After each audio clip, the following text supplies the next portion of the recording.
செஞ்சிருக்க கூடாதுன்னு சொன்னேன். உட்கார்.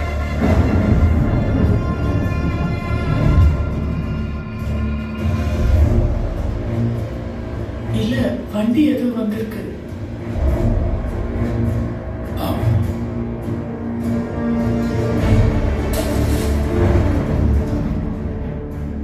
அது நம்மளை கொல்லத்தான் வந்திருக்கு. என்ன சொல்றீங்க?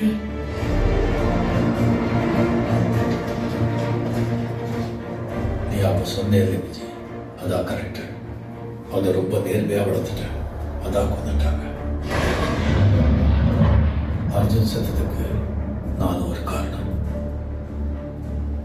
அதை நினைச்சு என்னால முடியல. பையாச்சு, அதான் அவனை கொன்னுட்டேன். அதோட சேர்த்து இன்னும் 2-3 பேரையும் கொன்னுட்டேன்.